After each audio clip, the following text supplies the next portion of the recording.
ईश्वर हमारे खुदा यीशु मसीह का फजल हमेशा हम सबों के साथ होता रहे। आइए ईमान की तक़वियत के लिए आज एक वाक्य पर गौर करें जो मुक़द्दस मत्ती रसूल की मार्फत लिखी गई इंजील उसके 15वें बाब की 21वीं आयत से लेकर 28वीं आयत तक है। और ये एक कनानी औरत का वाक़या है जो इसराइल के घराने से इसका ताल्लुक नहीं है।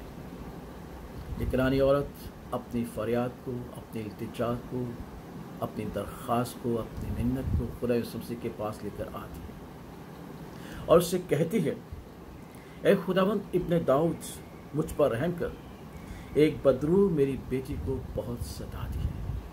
खुदा यीशु मसीह ने कोई जवाब न दिया। रसूल ने कहा कि इसे रुखसत कर दे क्योंकि ये हमारे पीछे चिल्लाती है। खुदा यीशु ने कहा कि मैं इसराइल के घराने की कोई भी भेड़ों के सिवा और किसी के पास नहीं भेजा गया। मगर उस कनानी औरत ने खुदा यीशु मसीह के पास आकर सिजदा की और कहा, ऐ खुदावंद मेरी मदद कर। खुदा यीशु मसीह ने उससे कहा, लड़कों की रोटी लेकर कुत्तों को डाल देना अच्छा नहीं।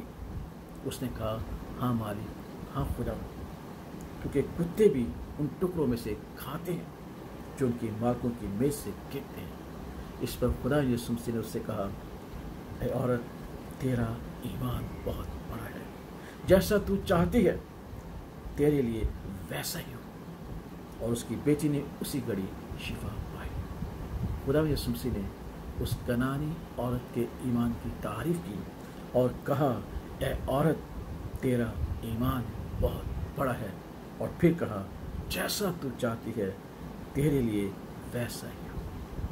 कितनी खूबसूरत बात है कि खुदा यीशु मसीह उस कनानी औरत के ईमान की तारीफ करते हैं क्योंकि उसका ईमान आजमाया हुआ था और उस फानी सोने से बेहतर था और बेशकीमती था जो आग में ताया जाते हैं। यीशु, अगर हम भी अपने ईमान की हिफाजत करें और अपने ईमान को महफूज रखें तो हमारे भी ईमान की तारीफ और सताइश की जाएगी। खुदा उनके पाक कलाम में पहला पतरस उसका पहला बाब और उसकी 7वीं आयत में ये वादा हमारे लिए भी दर्ज है। खुदा उनके पाक कलाम में लिखा है, और ये इसलिए है कि तुम्हारा आजमाया हुआ ईमान जो आग से आजमाए हुए फानी सोने से भी बहुत ही बेशकीमत है, बहुत ही बेशकीमत है। खुदा यीशु मसीह के ज़हूर के वक्त तारीफ और जलाल और इज़्ज़त का बाइस ठहरे। हमारे ईमान की न सिर्फ तारीफ होगी बल्कि वो जलाल और इज़्ज़त का बाइस ठहरेगा अगर हमारा ईमान भी उस सोने से बढ़कर होगा जो आग पर ताया जाता है और उससे बेशकीमती चीज़ हमारा ईमान कहलाएगा। इसलिए आइए हम अपने ईमान पर गौर करें और अपने ईमान को महफूज रखें कि ऐसा ना हो कि दुनिया की तालीमात और दुनिया के दस्तूरों में हम गिर कर अपने ईमान को कमज़ोर कर लें और हमारे ईमान का जहाज़ डूब जाए।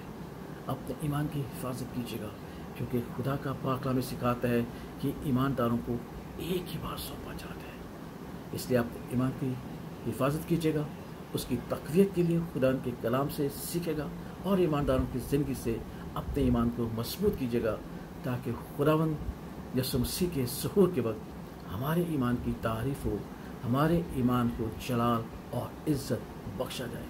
खुदावंद इस कलाम के वसीला से हम सबों के ईमान को मजबूत करे। आमीन।